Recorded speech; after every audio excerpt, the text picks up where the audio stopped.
Okay, sorry for that abrupt ending there. These things only have so many minutes, and then they cut you off and you're still talking, especially in my case because I like to talk. Okay, let's get back to the subject of endowed care and in perpetuity. So my thinking is that those families provided money for the upkeep of the graves and the tombstones. Perpetuity means all into the future.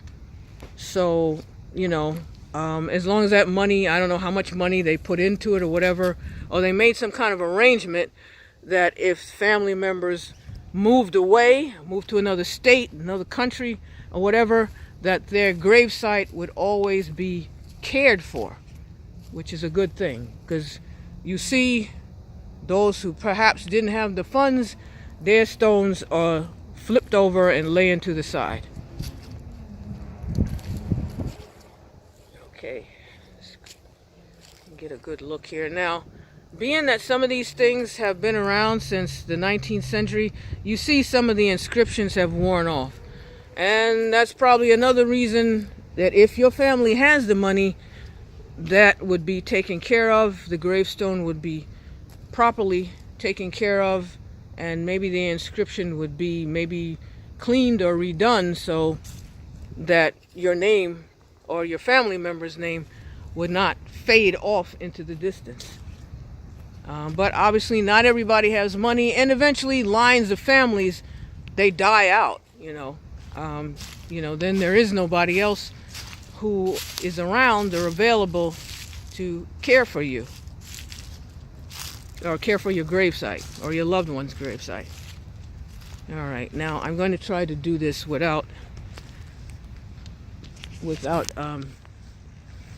suddenly just disappearing. Some very simple. Daddy, Mother, Daisy. So perhaps the parents and the daughter. Now, of course, in the 19th century, there were no vaccinations and anything like that.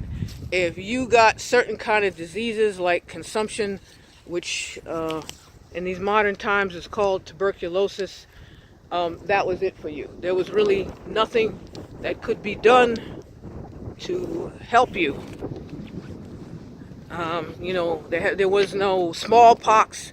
Pretty much you died for those things. Polio, which took two of my uncles in childhood. There was nothing to be good, to be done in that case. So yes, I am glad for vaccinations, because otherwise, who knows? I might not be here talking to you today. All right.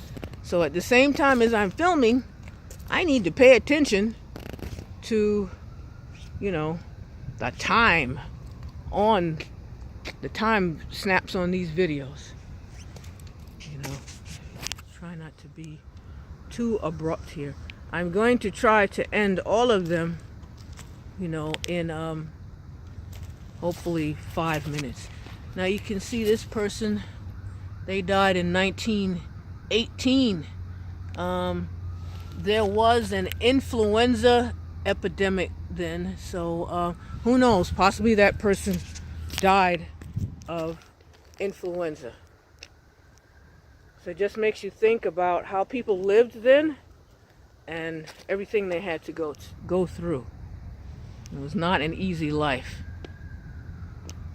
So I'm trying to, all right, I'm going to give you a look at the sign here so you can see this is where we're at now. It's another small, kind of like a little trail leading up to some grave sites. There's a big one here, the Veal family. All right, I'm going to have to end this video quite soon. Otherwise, it'll end on me, and I'll be talking, and nothing will be recorded, which is, kind of weird. Oops, have to be careful here.